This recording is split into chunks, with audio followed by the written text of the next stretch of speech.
ગુજરાત સરકારના મહિલા અને બાળ વિકાસ વિભાગ દ્વારા વધુ એક મહત્વનો પરિપત્ર જાહેર કરવામાં આવ્યો છે. આ જે પરિપત્ર છે તે ગુજરાત સરકારના મહિલા અને બાળ વિકાસ ICDS વિભાગ દ્વારા જાહેર કરવામાં આવ્યો છે. વિગતવાર માહિતી શું છે તે જોઈએ. નમસ્કાર મિત્રો, સ્વાગત છે તમારું અમારી યુટ્યુબ ચેનલ.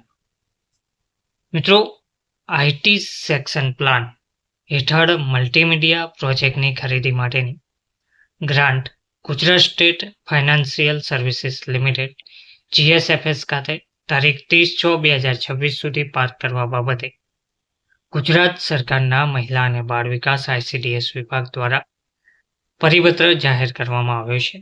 આ ઠરાવમાં જે હુકમ કરવામાં આવ્યો છે તેમાં જણાવાયું છે કે વંચાણે લીધેલ ક્રમાંક 2 થી IT સેક્શન પ્લાન બજેટ સદર 106-42-36-02-805 100% રાજ્ય હેઠળ મલ્ટીમીડિયા પ્રોજેક્ટરની ખરીદી માટેની રૂપિયા 1,96,37,599 પૂરા અંકે રૂપિયા 1,96,37,599 પૂરાની grant Gujarat state financial services limited GSFS ખાતે પાર્ક કરવાની બાબતને વંચાણે લીધેલ ક્રમાંક 2 થી તારીખ 30/6/2025 સુધી આપવામાં આવેલ છે.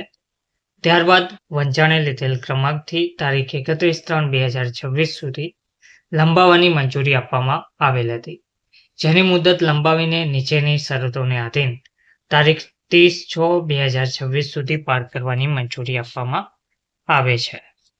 જમા રકમ અંગે તારીખ 30/6/2026 સુધીમાં અચૂકપણે ખર્ચ ચૂકવણું કરવાનું રહેશે. કમિશનર શ્રી ICDS મહિલા અને બાળ વિકાસની કચેરીએ ખાતરી કરાવવાની રહેશે કે GSFSમાં પાર્ક કરેલી રકમ ઉપર મળેલ વ્યાજની રકમ રાજ્ય સરકાર ખાતે એટલે કે બજેટ સદર 004904/821 હેઠળ અચૂકપણે જમા કરાવવાની રહેશે. આ જમા કરાવેલ રકમ જે તે હેતુસર જ ઉપયોગ લેવાની રહેશે. ખર્ચ ચૂકવણું કર્યા બાદ વધતી રકમ રાજ્ય સરકારમાં પરત જમા કરાવવાની રહેશે. આ હુકમ આ વિભાગની સરખા ક્રમાંકની ફાઇલ ઉપર નાણાં વિભાગની તારીખ 29/3/2026ની નોંધથી મળેલ અનુમતિ અન્વયે બહાર પાડવામાં આવે છે. તો આજે હુકમ જાહેર કરવામાં આવ્યો છે તે ICDS વિભાગ ગુજરાત સરકારના મહિલા અને બાળ વિકાસ વિભાગ IT એક્શન પ્લાન હેઠળ મલ્ટીમીડિયા પ્રોજેક્ટની ખરીદી માટેની grant Gujarat state financial services limited GSFS ખાતે તારીખ 30/6/2026 સુધી પાર્ક કરવા બાબતે જાહેર કરવામાં આવેલ છે. ધન્યવાદ.